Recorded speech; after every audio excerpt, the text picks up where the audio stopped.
Hi, and welcome to another episode of Hot Takes with me, the Silver Fox. Now, we all know that the NHS in Scotland is an absolute car crash. It is burning, it is sinking, it is imploding. It cannot retain staff, it cannot attract new staff. Those staff that are currently working there are under so much stress, it's causing them to get ill. And this can be shown by no greater metric than the amount of agency workers that are being employed. Agency because nobody wants to work full time for the NHS. If they go agency, they earn a lot more money and they can come and go as they like. And of course, overseeing this is a man whose job as Health Secretary is somewhat difficult, considering he cannot do his job. He's quite incapable of doing it at the best of times.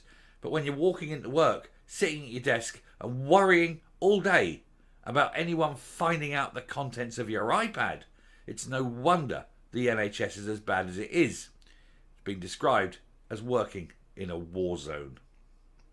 And the costs are horrendous, and yet nobody seems to care, because there's nobody there to care about it. Matheson is a failure and he needs to go. We'll take a look at this report. We'll see how bad it is, and we'll see the costs, both financially and in human terms, of having a man who just cannot do his job at the helm of health. Here goes.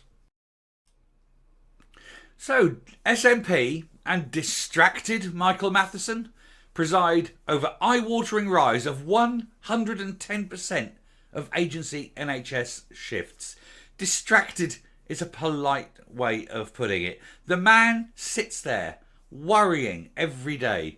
Will anyone find out the filth on my iPad? Will anyone ever find that out? Will I be going to jail for what I have done? And on top of that, of course, he's got the whole issue of being seen as a liar because he has lied repeatedly, as being a thief because he's put in a fraudulent claim. So nobody can ever, take him at face value anymore. He's an embarrassment, not just to the SNP, but to Scottish politics. He should go, and yet strangely he refuses to. But of course he should go, not just for his shadiness, not just for the thievery, not just for the lies, but for the fact that he cannot do his job. It is beyond him, and people are dying under his watch. Every aspect of the NHS for which he is responsible is a failure. Now we're looking at massive increases in agency staff, on top of the worst waiting lists, on top of terrible, terrible cancer treatment where people are dying in droves, and on top of a mental health catastrophe, both amongst the general population and within the very essence of the NHS itself. The Scottish Government's Health Secretary was blasted by the Scottish Tories and everyone else after the NHS were forced to ask for more temporary and agency workers due to dire workforce planning. They literally just cannot attract people. They put up the job, and then when people come and see the working conditions, they say, no thanks. Even when they hire a new nurse, the new nurse goes in, and it doesn't really alleviate the problem, because this new nurse is going into a sinking ship. They're literally plugging holes. They're not doing any good. Instead of hiring one or two, they need to hire 10s and 20s, and they're just not doing it. Michael Matheson and the SNP have been blasted over an eye-watering increase in the number of bank and agency NHS shifts being advertised. They've been accused of dire workforce planning as the health service heads into another difficult year. Nearly 2 million of them were advertised in 2022-23, which is a rise of 110% in just 5 years. Statistics obtained by the Scottish Conservatives through the FOI show the number of these shifts across Scottish health boards doubled since 2018. So one only has to look, of course, at the last few health secretaries. They've all been useless, but the one they've got now is probably the most. For a long time, people thought Humza Yousaf was the worst health secretary Scotland have ever had. And Michael Matheson has come along, looked at that and went, here, hold my beer. And he's become, and if possible, and you almost wonder how it's possible, he's managed to be even worse than Ali Baba. In 2018-2019, 104,794 agency and 841,629 bank shifts were advertised across the NHS. But in the most recent year, the figures soared to 464,995 agency and 1.5 million respectively. That's nigh on 2 million shifts in total paid at the higher rate for bank and agency staff, because it's better for them to do that than it is to, hire people. The cost of agency and bank is much higher than the cost of normal NHS salaries. I know this. My mother was a nurse for years and would frequently take on bank shifts because they were an extra 50% in terms of salary for her for the same hours.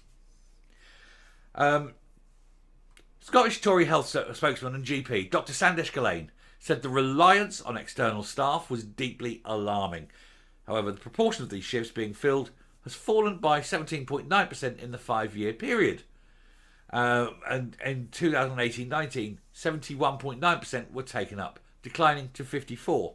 So what they're saying there is they're advertising all these roles, but the amount of those roles actually being filled is declining.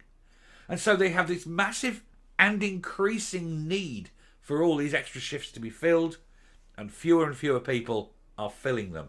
Is it any wonder at all waiting lists are so bad, treatments are taking so long, that nobody is satisfied with the NHS in Scotland? Meanwhile, millions upon millions are being wasted on independence. This is a crime against humanity. Glasgow MSP Dr Gillane said the rise in the use of bank and agency staff on the SNP's watch is absolutely eye-watering. He says, while I know firsthand the important role bank and agency staff play in supporting the NHS, it is clear that the SNP's dire workforce planning and mismanagement of our health service has left boards increasingly reliant upon them.